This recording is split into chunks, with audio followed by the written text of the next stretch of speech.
कर्नाटक में election result announce हुए 4 दिन बीत चुके हैं। कांग्रेस को क्लियर मेजॉरिटी मिल चुकी है, लेकिन अब तक यह क्लियर नहीं हो पाया है कि कर्नाटक का अगला मुख्यमंत्री कौन होगा।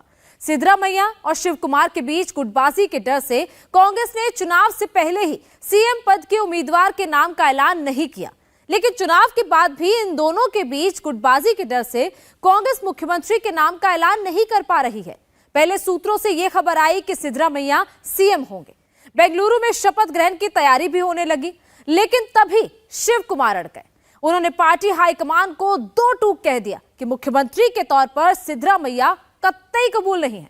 आखिरकार कांग्रेस को भी आज नाम का ऐलान टालना पड़ा। अब सवाल यह है कि आखिर डीके शिव कुमार इतने पावरफुल कैसे बन गए कि कांग्रेस हाईकमान उनकी राय की अनदेखी नहीं कर पा रहे। कहां से मिलती है शिव कुमार को इतनी पावर? इसे समझने के लिए स्पेशल रिपोर्ट देखिए।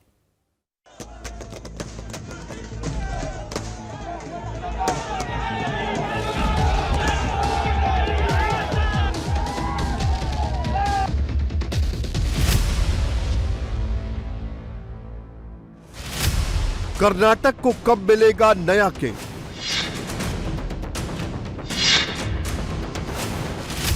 हाईकमान का आशीर्वाद, सिद्धरामैया की तरफ होगा स्विंग।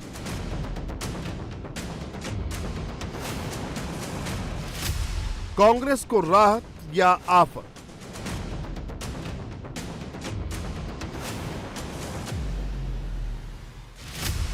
क्या डीके शिव कुमार करेंगे बगावत? कहते हैं इतिहास खुद को दोहराता है, पहले ट्रेजेडी के तौर पर और दूसरी बार तमाशा बनकर। और अगर इस ट्रैक रिकॉर्ड पर भरोसा करें और कर्नाटक में फिर कांग्रेस का तमाशा बनने जा रहा है। सूत्रों के मुताबिक 2018 के विधानसभा चुनाव के बाद से हम ये देख चुके हैं कि सचिन पायलट ने किस तरह मुख्यमंत्री गहलोत की नाक में दम कर रखा है।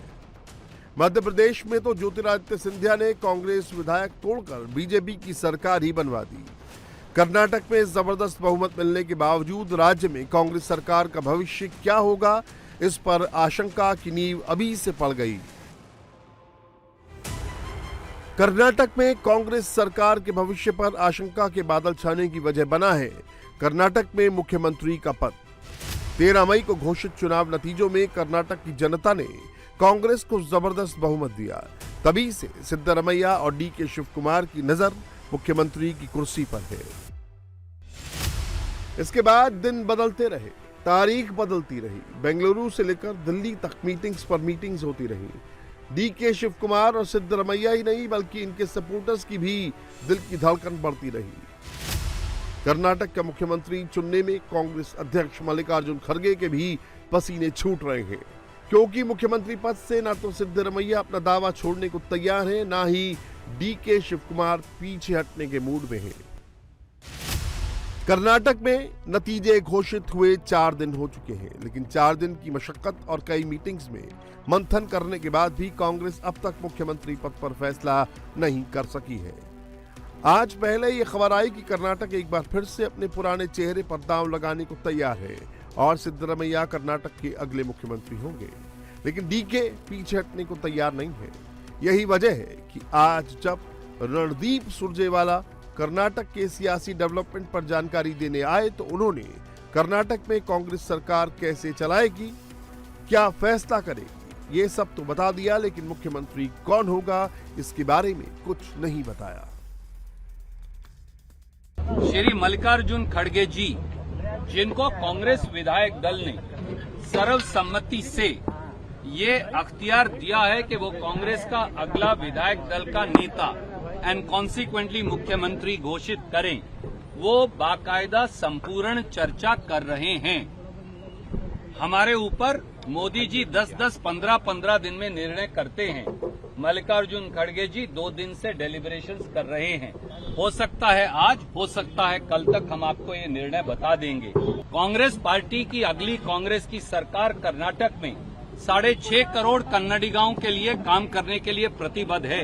हम कांग्रेस की 5 गारंटियां मंत्रिमंडल की पहली बैठक में, जैसा राहुल गांधी जी ने और जैसा खड़गे साहब ने कहा, उन्हें लागू करके दिखाएंगे। हम कांग्रेस ब्रांड कर्नाटका का पुनर्निर्माण करेंगे। हम एक काबिल सरकार कर्नाटका को देंगे, एक ट्रांसपेरेंट, अकाउंटेबल और ईमानदार सरकार कर्नाटक को देंगे, 40% कमीशन का अंत करेंगे और ये सुनिश्चित करेंगे कि हम हर कन्नडिगा के लिए 6.5 करोड़ कन्नडिगा हमारे भाई और बहन हमारी इकलौती प्राथमिकता हैं और हम उन सब के लिए काम करेंगे।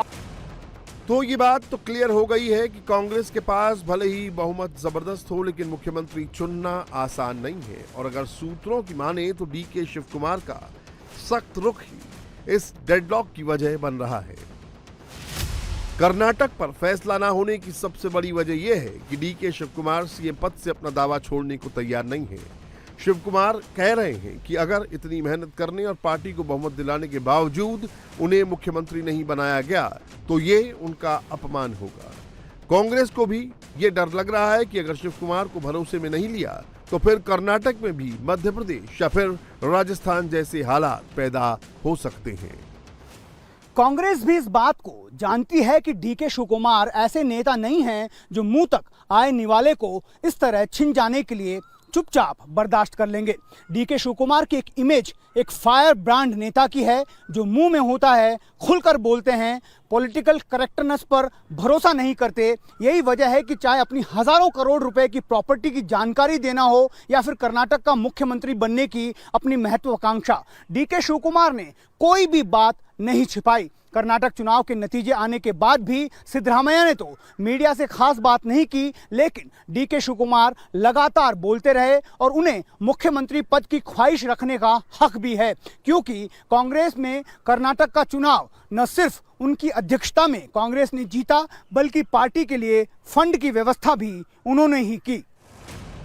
कर्नाटक चुनाव के लिए ही नहीं बल्कि भारत जोड़ो यात्रा के लिए भी फंड का इंतजाम करने में डीके शिव कुमार का अहम रोल रहा। जब राहुल गांधी की भारत जोड़ो यात्रा कर्नाटक से गुजरी तो उसकी कमान भी डीके शिव कुमार के हाथ में रही। कर्नाटक के जिन जिन इलाकों से राहुल की भारत जोड़ो यात्रा गई वहां कांग्रेस का प्रदर्शन शानदार रहा। राहुल गांधी की भारत जोड़ो यात्रा कर्नाटक के जिन 20 विधानसभा क्षेत्रों से गुजरी उनमें से 15 सीट कांग्रेस ने जीती।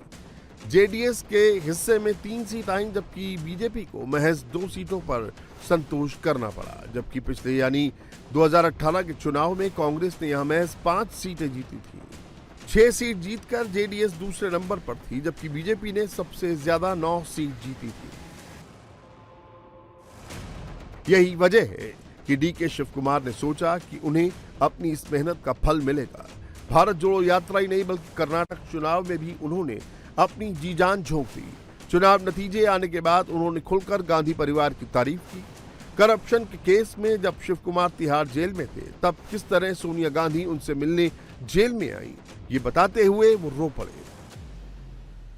I assured Srimati Sonia Gandhi, Rahul Gandhi and Priyanka Gandhi that and Mr. Mallikarjun Kharge that I will deliver Karnataka to their fold. I can't forget Srimati Sonia Gandhi coming to meet me in jail when all these BJP people put me under jail. So I rather choose to be in jail than having an office. That is the confidence what Gandhi family and the Congress party in the entire country restored on me. DK Shivakumar ने गांधी परिवार के लिए आंसू भले ही कैमरे के सामने बहाए हों, लेकिन कहा जा रहा है कि कैमरे के पीछे यानी बंद कमरों में हो रही मीटिंग्स में शिव कुमार का रुख काफी सख्त है। पार्टी उन्हें डिप्टी सीएम की पोस्ट के साथ साथ कई अहम मंत्रालय देने की बात कहकर मनाने की कोशिश कर रही है, लेकिन फिलहाल वो मुख्यमंत्री पद से नीचे किसी पोस्ट के लिए तैयार नहीं है। तो अब सवाल है कि आगे क्या होगा। मैं कर्नाटक की सियासत को पिछले 2 दशकों से फॉलो कर रहा हूं। मैंने एसएम कृष्णा, मल्लिकार्जुन खड़गे और सिद्धरामैया समेत कर्नाटक कांग्रेस के सभी सीनियर लीडर्स को काफी करीब से देखा है, उनके सियासत के तरीकों को भी समझा है। जितना मैं डीके शिवकुमार को जानता हूं उस हिसाब से वो चुप बैठने वाले नेताओं में से नहीं है। डीके शिवकुमार को कांग्रेस का ट्रबल शूटर भी कहा जाता है। कई बार जब कांग्रेस मुसीबत में आई तो डीके शिवकुमार ने संकट मोचक की भूमिका निभाई। एक बार जब गुजरात में राज्यसभा के चुनाव के वक्त वहां के सभी विधायकों को कर्नाटक लाया गया तो उन्हें डीके शिवकुमार के रिजॉर्ट में ही ठहराया गया। ऐसे में डीके शिवकुमार का मानना है कि जब वो कांग्रेस को संकट से बचाते हैं तो कांग्रेस की भी जिम्मेदारी है कि उनकी मेहनत का फल उन्हें दिया जाए। 2013 में भी जब वो सीएम पद का दावा ठोक रहे थे तब सिद्धरामैया को सीएम बना दिया गया, लेकिन इस बार डीके शिवकुमार प्रदेश अध्यक्ष थे, इसीलिए वो खुद को मुख्यमंत्री पद की स्वाभाविक उम्मीदवार भी मानते हैं। लेकिन इस बार भी चीफ मिनिस्टर की कुर्सी उनसे लगता है कि दूर रह गई। डीके शिवकुमार के अड़े होने की वजह से अगर कांग्रेस अब तक कर्नाटक के मुख्यमंत्री को लेकर कोई फैसला नहीं कर पाई है तो इसी से सोचिए कि वो कितने पावरफुल होंगे। शिवकुमार क्यों है इतने पावरफुल? दरअसल डीके शिवकुमार के पास वो दोनों पावर है जो किसी भी नेता को बड़ा लीडर बनाती है। उनके पास मनी पावर भी है, वो इंडस्ट्रियलिस्ट के दोस्त भी हैं और नए जमाने के हिसाब से टैक्स सेवी भी। डीके शिवकुमार की गिनती देश के सबसे अमीर नेताओं में होती है। इलेक्शन कमीशन के पास उन्होंने जो एफिडेविट दाखिल किया उसके मुताबिक उनकी संपत्ति 1413 करोड़ रुपए से ज्यादा है। 2018 के चुनाव में उनके पास 8 अरब 40 करोड़ की प्रॉपर्टी थी, यानी 5 साल में उनकी प्रॉपर्टी में करीब 70% का जंप आया है। DK Shivakumar granite export, real estate, education, hotel, resort और केबल टीवी जैसे कारोबार संभालते हैं। वो पहले कारोबारी थे जिन्होंने अपने विधानसभा क्षेत्र कनकपुरा में ग्रेनाइट माइनिंग का काम शुरू किया। इंडिया टीवी हर वक्त हर जगह डाउनलोड करने के लिए सर्च करें India TV news Google play store या ऐप स्टोर पर।